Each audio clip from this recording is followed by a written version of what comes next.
What started as a simple day at the street market quickly turned into something no one expected. Jenny thought she was just going to grab a few items, maybe save a little money, but within minutes the entire situation began to shift, and by the time it was over, even the people watching couldn't believe what had just happened. It was a bright, busy afternoon. The market was alive with noise, vendors calling out prices, people bargaining, laughter, and the constant movement of shoppers weaving through narrow paths. For Jenny, this kind of place was still a bit overwhelming. She had been in India for a while now, but moments like these reminded her just how different everything felt compared to what she was used to. Still, she was trying to adapt, trying to feel comfortable, and most importantly, trying to fit in. As she walked past rows of colorful stalls filled with clothes, spices, jewelry, and handmade goods, something caught her eye: a beautiful piece of fabric, vibrant and detailed, hanging right at the front of one vendor's stall. She paused for a moment, clearly interested, and the vendor noticed, immediately stepping forward with a confident smile. "Madam, very good quality, special price for you." Jenny gave a small smile back, but you could tell she was already thinking, calculating, wondering if she should even ask the price, but curiosity got the better of her, so she pointed gently and asked how much. The vendor quickly replied with a number that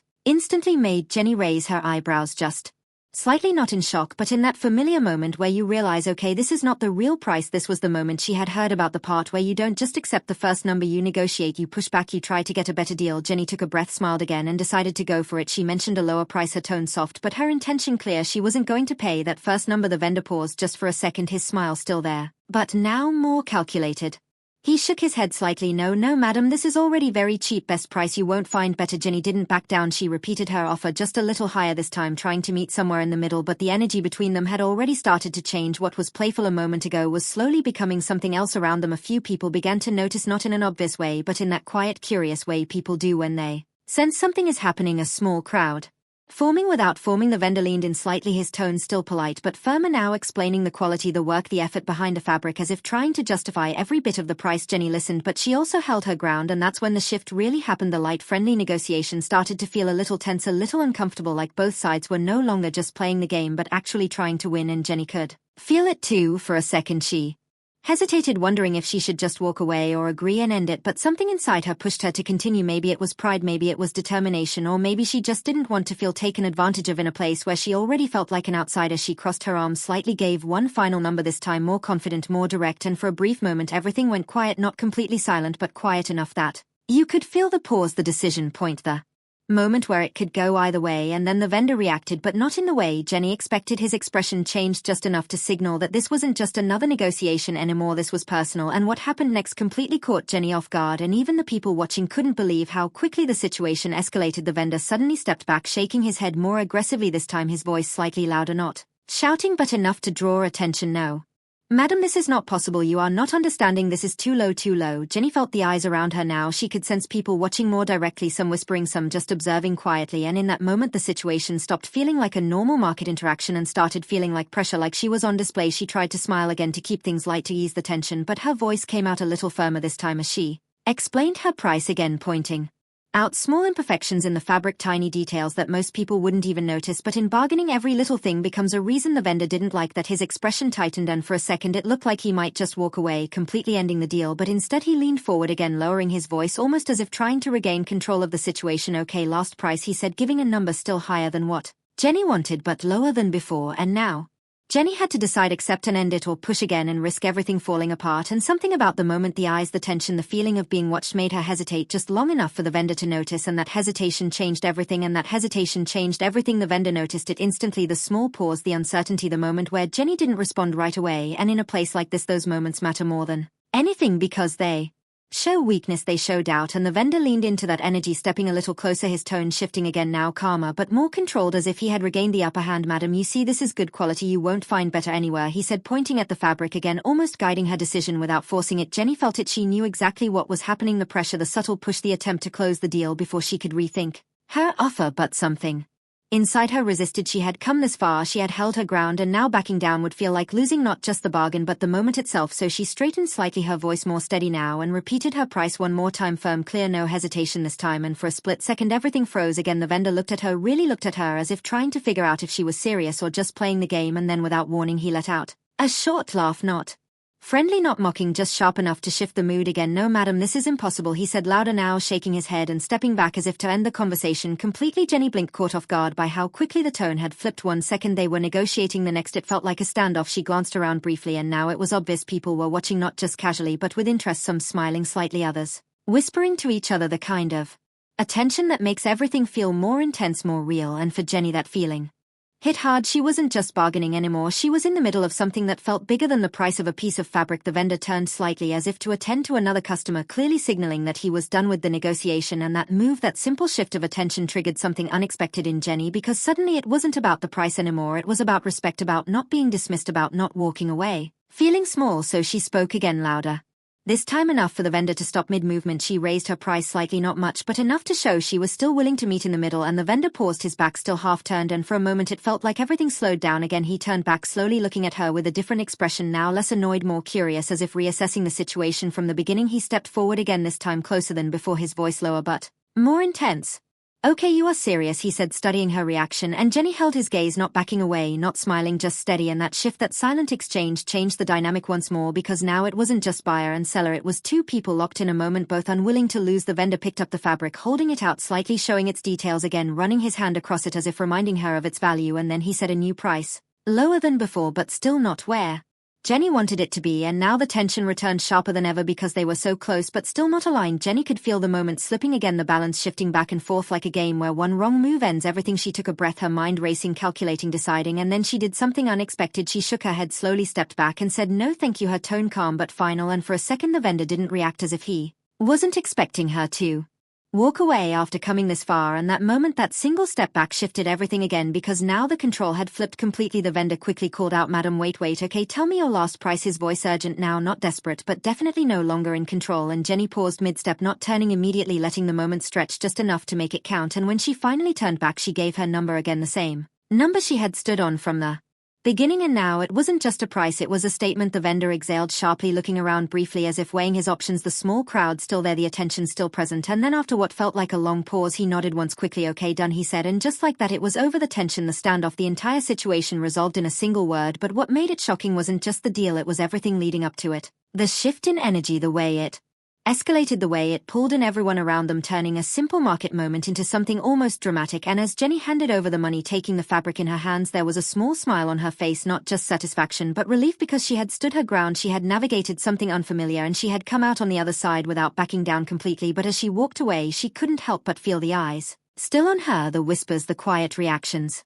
And that feeling stayed with her longer than she expected, because sometimes it's not just about what happens, it's about how it makes you feel long after it's over. And for Jenny this was one of those moments, that stayed with her longer than she expected, because even as she walked away from the store, fabric in hand, deal finally closed, her mind kept replaying everything that had just happened, the tone shifts, the looks, the pressure, the feeling of being watched and judged all at once. It wasn't just a simple bargain anymore, it had turned into something emotional, something that quietly tested her confidence in a place where she already felt like she didn't fully belong. As she moved deeper into the market, the noise returned around her, vendors calling out prices, people laughing, children running past, but inside her head everything still felt a little tense, like the moment hadn't completely ended yet. She glanced down at the fabric again, running her fingers over it, trying to focus on the fact that she had actually succeeded. She got the price she wanted, she didn't give in, she didn't walk away empty-handed. But even that small victory felt mixed with something else, something harder to explain. A few steps later she noticed a group of women standing near another stall. They were looking in her direction, not directly staring, but clearly aware of her presence. One of them smiled slightly, not in a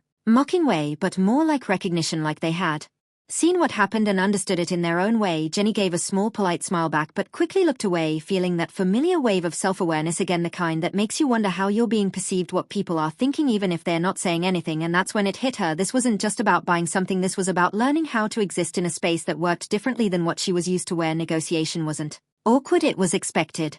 Where standing your ground wasn't rude, it was normal. Where every interaction carried a layer of unspoken rules that she was still trying to figure out. She slowed her pace slightly, taking a breath, trying to shake off the lingering tension and just enjoy the moment again. But just as she was starting to relax, she heard a voice behind her calling out, Madam, wait." She turned instinctively and saw the same vendor from before walking toward her, quickly holding something in his hand, and for a split second her heart dropped, not because she was scared but because she didn't know what to expect. Had something gone wrong? Did he change his mind? Did she misunderstand something? The vendor reached her, slightly out of breath but not upset, his expression different now, calmer, almost friendly. He held out a small piece of matching fabric, an extra edition, and said, "For you, good luck," his tone softer than before, and that simple gesture completely shifted the energy again. Jenny blinked, surprised, taken off Garred by the unexpected kindness after everything that had just happened, she accepted it slowly, saying thank you, her voice quieter, now more genuine, and in that moment the tension from earlier seemed to dissolve almost completely. The vendor nodded once, gave a small smile, and turned back toward his stall without another word, and as Jenny stood there for a second holding both pieces of fabric, she realized something important. The entire situation, the tension, the back and forth, the pressure, it wasn't personal. Not in the way it had felt in the moment. It was just part of the rhythm of the place, part of how things worked here, a system that at first felt intense, but underneath it all carried its own kind of balance, its own unspoken understanding. She let out a small breath she didn't even realize she was holding, and for the first time since the interaction began, she actually smiled, not out of politeness but out of relief, out of understanding. And as she continued walking through the market, this time her steps felt a little lighter, a little more confident, like she had just crossed an invisible line from being unsure to being slightly more in control of her experience. The sounds around her no longer felt overwhelming, the calls of the vendors, the chatter, the movement, it all started to feel less chaotic and more like a pattern, something she could follow, something she could be part of. And maybe that was the real turning point, not the bargain, not the price, not even the tension, but the realization that she was learning, adapting, finding her place one moment at a time, even in situations that felt uncomfortable at first. And as she disappeared deeper into the market, blending into the crowd just a little bit more than before, one thing was clear: what started as a simple bargain had turned into something much bigger, something that changed how she saw not just the market but herself. And what started as a simple bargain had turned into something much bigger,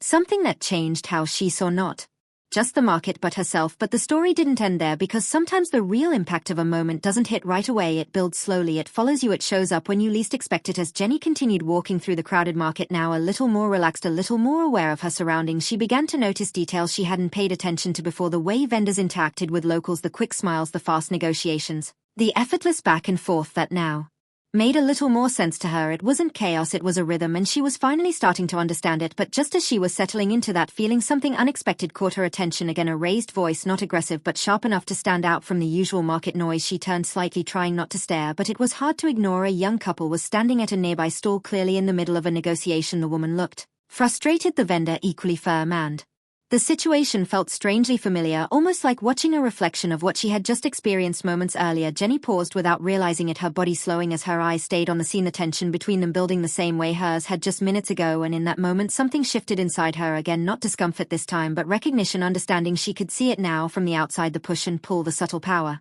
shifts, the emotional reactions, the small pauses that meant everything. It was like watching the same story play out again, but now she wasn't in the middle of it, she was observing it, and that gave her a completely different perspective. The woman raised her voice slightly, clearly frustrated. The vendor responded just as firmly, and a small crowd began to gather again, that quiet curiosity drawing people in the same way it had before. And for a second Jenny felt that same tension rise in her chest, not because she was involved but because she knew exactly how it felt to be in that spot under that kind of attention. But this time, instead of stepping away, she stayed watching just long enough to see how it ended. The woman eventually threw her hands up slightly, shaking her head, and began to walk away, clearly done with the negotiation. And just like before, the vendor called after her, wait, okay, tell me your price. The exact same pattern, the same rhythm, and Jenny couldn't help but notice it. She almost smiled to herself, realizing how predictable it all was once you understood it. The woman turned back, repeated her price, and after a brief pause the vendor agreed. Just like that, deal done, tension gone, as if nothing had happened, and the crowd slowly dispersed, the moment dissolving back into the normal flow of the market. And that's when it fully clicked for Jenny. This wasn't conflict, it was communication, a different kind of conversation, one that didn't rely on politeness or comfort but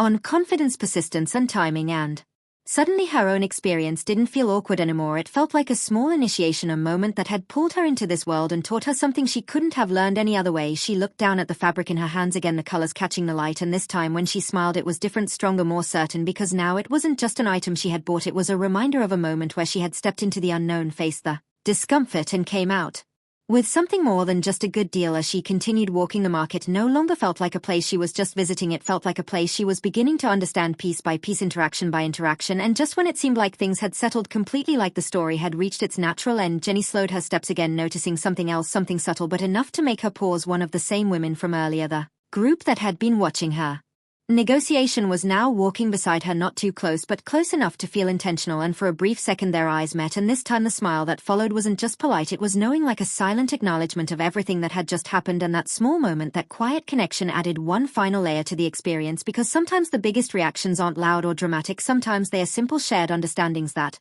say more than words ever could. And as Jenny finally reached the edge of the market, stepping out of the noise into a quieter street, she took one last look back, the stalls, the people, the movement, all still going just as before. But for her everything felt slightly different, because she wasn't the same person who had walked in earlier that day, and maybe that was the most surprising part of all. This is a deeper emotional crossroads where every decision they make from this point forward will either strengthen their bond or slowly weaken it from the inside. And the pressure is building in a way that feels impossible to ignore.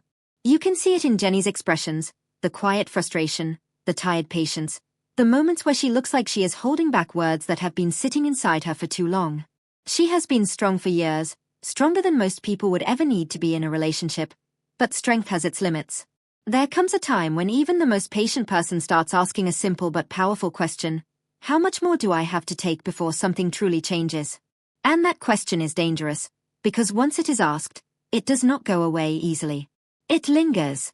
It grows. It starts influencing how every situation is perceived. A small comment no longer feels small. A cold reaction no longer feels temporary. Everything begins to feel like part of a larger pattern that may never end. And for Jenny, that realization is beginning to settle in. She is no longer just reacting to moments. She is starting to question the entire environment she is living in.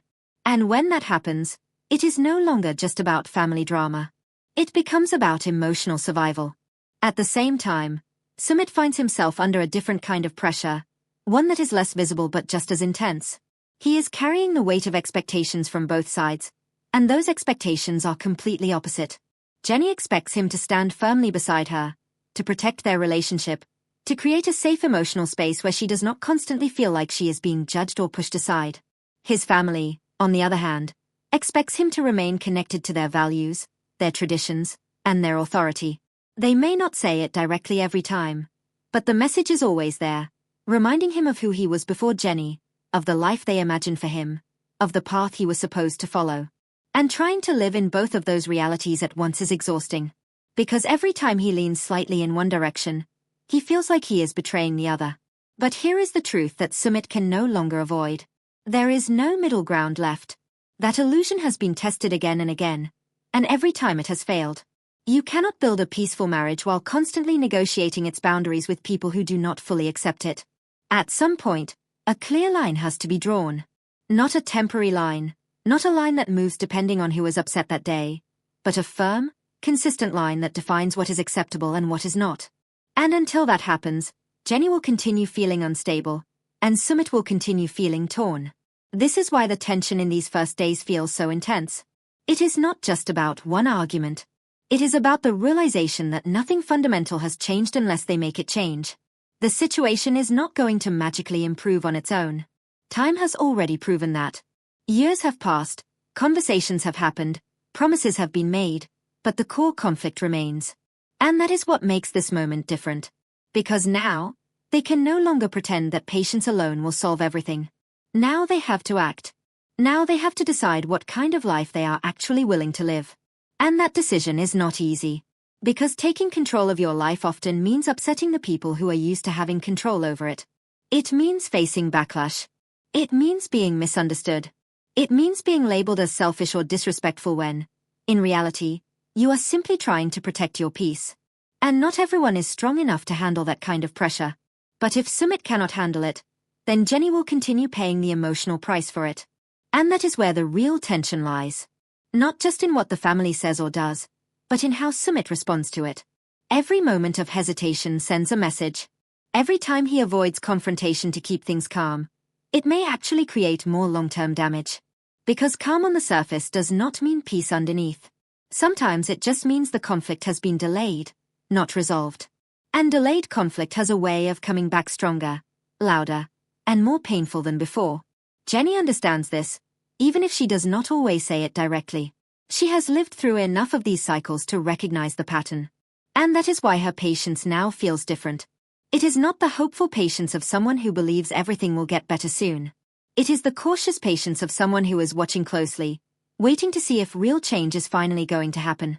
And if it does not, that patience could quickly turn into something else entirely. Something sharper. Something more decisive. Because there comes a point where staying silent no longer feels like strength. It starts feeling like self-neglect. And Jenny is not someone who will ignore her own feelings forever. Meanwhile, the family dynamic continues to add layers of complexity to the situation. Every interaction carries emotional weight. A simple gathering is no longer just a gathering. It becomes a stage where acceptance or rejection is silently communicated. A casual conversation can suddenly turn into a moment of tension if the wrong topic is brought up. Even body language becomes important. Who sits where, who speaks first, who avoids eye contact, who offers warmth, who withholds it. These details may seem small, but in a situation like this, they speak louder than words. And Jenny notices them all.